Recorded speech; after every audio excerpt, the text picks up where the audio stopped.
अगर आप पूरी कहानी नहीं सुनते हैं, ऑनलाइन सब्सक्राइब नहीं करते हैं, तो जरूर आपको 12 बजे भूत मिलने आ सकता है। इसीलिए मेरे चैनल को लाइक, सब्सक्राइब करके ही जाना है। मध्य प्रदेश के घने जंगलों में स्थित रणगढ़ का किला कभी एक भव्य और समृद्ध स्थान हुआ करता था। 2300 साल पुराना यह किला राजा विक्रांत सेन का था, जो अपने समय में एक महान योद्धा और नृत्य कला प्रेमी माने जाते थे। इतिहास कहता है कि राजा विक्रांत सेन को नृत्य और संगीत से इतना प्रेम था कि उन्होंने अपने किले में सर्वश्रेष्ठ नर्तकियों और संगीतकारों को बुलाकर हर रात महफिलें सजाई थी। लेकिन आज यह किला वीरान पड़ा है। न सिर्फ वीरान, बल्कि एक ऐसा स्थान बन चुका है जहां जाने की हिम्मत कोई नहीं करता। स्थानीय लोगों का कहना है कि रणगढ़ किला श्रापित है। दिन में यह स्थान खंडहर नजर आता है, लेकिन जैसे ही सूरज ढलता है, यह किला अपने पुराने वैभव को दोबारा जी उठता है। लोगों ने यहाँ रात में घुंघरुओं की आवाजें सुनी हैं, दीवारों के पीछे से आती हंसी की गूंज महसूस की है और कई बार महफिल की हलचल तक देखी है। लेकिन जो भी इन रहस्यमयी घटनाओं को अपनी आंखों से देखने की कोशिश करता है, वह या तो पागल हो जाता है या फिर हमेशा के लिए गायब हो जाता है। विक्रांत सेन और श्राप की शुरुआत।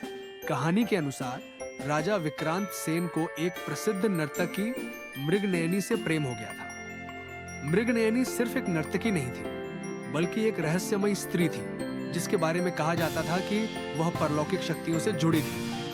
राजा ने उसे अपने किले में रखा और उसे अपनी रानी बनाने की इच्छा जाहिर की। लेकिन महल के दरबारियों को यह बात मंजूर नहीं थी।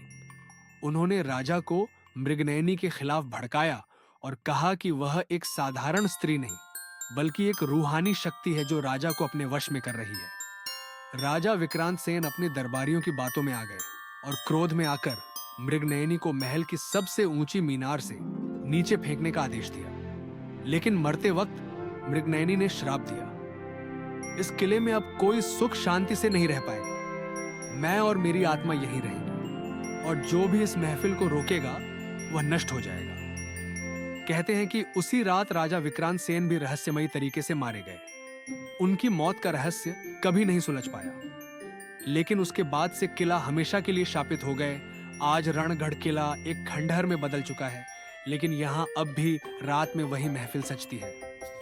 कई साहसी लोगों ने रात में यहाँ जाने की कोशिश की, लेकिन उनमें से कोई वापस नहीं लौटा। जो बचे वे या तो पागल हो गए या फिर बुरी तरह बीमार पड़ गए। कुछ लोगों का कहना है कि उन्होंने वहां एक सफेद साड़ी में एक स्त्री को नाचते हुए देखा, लेकिन जब उन्होंने पास जाने की कोशिश की तो वह हवा में घुल गई। कुछ ने रात के समय राजा विक्रांत सेन की परछाई देखी, जो अपने महल में घूमते नजर आते हैं। स्थानीय लोग इस किले से दूर ही रहते हैं, यहाँ तक कि कोई साधु संत भी इस स्थान को शुद्ध करने में असफल रहे। कुछ लोगों का यह भी मानना है कि किले के अंदर कोई छिपा खजाना है, जिसकी रक्षा मृगनयनी और अन्य आत्माएं करती हैं। कई खजाना खोजने वाले यहाँ आए, लेकिन या तो वे गायब हो गए या फिर उनकी रहस्यमयी मौत हो गई। कुछ वर्षों पहले एक टीम ने इस किले के रहस्य को जानने का फैसला किया। वे आधुनिक कैमरों और उपकरणों के साथ यहाँ पहुंचे। उन्होंने रात को इस किले में रुकने की ठानी, लेकिन अगली सुबह वे बुरी हालत में बाहर निकले। उनमें से एक ने कांपती आवाज में कहा, हमने वहां कुछ ऐसा देखा जिसे शब्दों में नहीं बताया जा सकता। वह सिर्फ एक किला नहीं, एक जिंदा भूतहा दुनिया है। तब से कोई भी इस किले में जाने की हिम्मत नहीं करता।